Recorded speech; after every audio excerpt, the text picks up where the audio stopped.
Hi, everybody. I'm here with Ann Tracy on a few hours after the conclusion of our month-long Blend and Broadband Conference, Broadband 2020 Connected We Stand.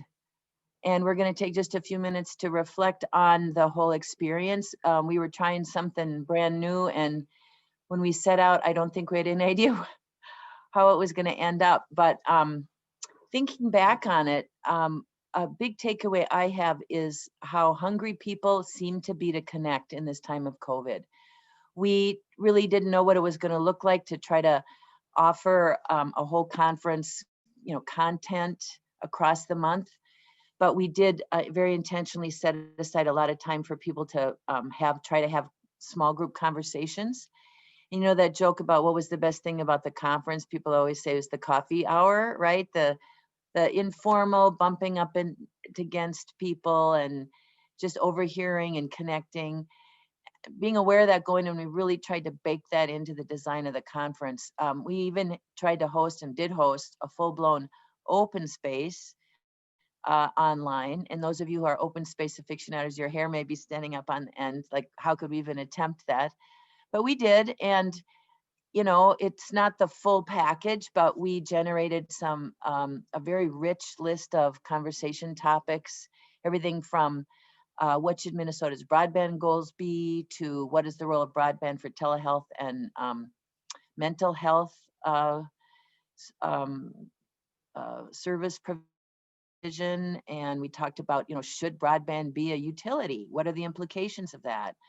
Another topic was, I'm trying to remember, how can we do a better job together making the case to our legislators and our elected officials that we need public investment in broadband infrastructure. So people had a chance to talk with the people that they wanted to talk to about what they wanted to talk about. And that, I think, was a big accomplishment in this very, one-way, one-to-many Zoom environment that we're in. So I was glad about that. And we were just thrilled to have such an amazing lineup, I guess you could say, of speakers.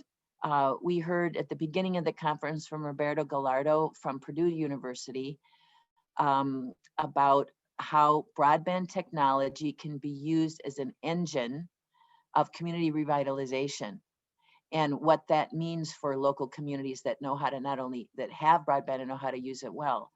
And the other thing that was I'm really excited about that grew out of this set of activities was a new partnership with Purdue University around their digital asset, digitally ready communities project. And they worked with 3 counties in Minnesota, Rock County, Koochiching County, and Le Sueur County, to pilot a new program to help communities use their digital assets more effectively to advance shared goals. And you can imagine how in a time of COVID, when we're all trying to message about, public norms and mask wearing, how helpful that would be.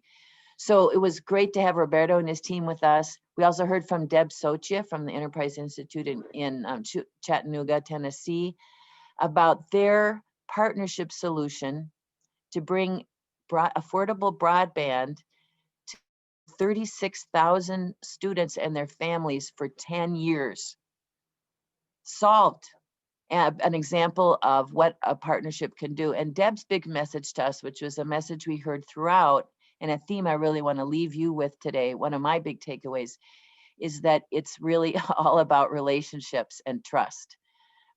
That's what it takes, because these are not easy problems. If we're trying to solve a broadband access problem today, it's because it's a hard problem.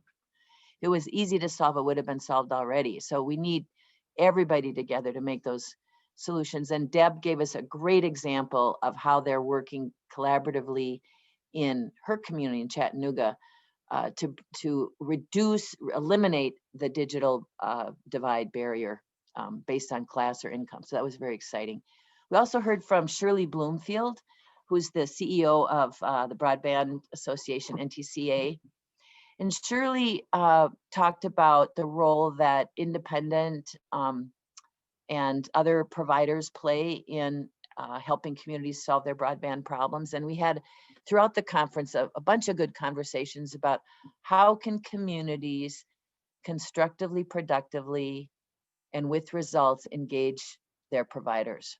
And so also commend that whole kind of another theme that came through to me. And then we also had at the top of the show, very back at the beginning of October, we launched with a meeting with the governor's broadband task force.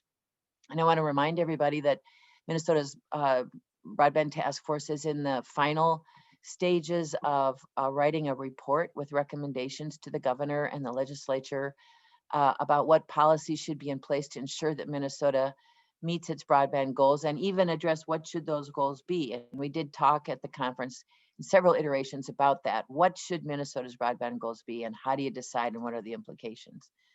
So overall, I feel like it was a super rich buffet menu, you know, like when you walk into the buffet, like my plate is too small to take all this, to enjoy it over time. And thanks to the miracle of the internet and Tracy's technical skills and hard work, all of the content that I've described and much more is available on the this Blended and Broadband blog, and has a special tab here for the conference and on Blended's website. So I commend that to you. And I also want to say that the timing was great because we got to hear from Anne about her profiles. And those are up on the website. And it was a really interesting walkthrough about what are the determinants of how a county is doing. How are they doing? Anne's given that a lot of thought, so I commend that to you. And of course, this morning we wrapped up with Tom Friedman. Tom spoke about how I think about the role of communities in the 21st century. It was fantastic. He talked about thinking of communities as adaptive systems, and how we need to have coalitions of coalitions, and it's really about being in communication and aligning and talking to one another at the community level.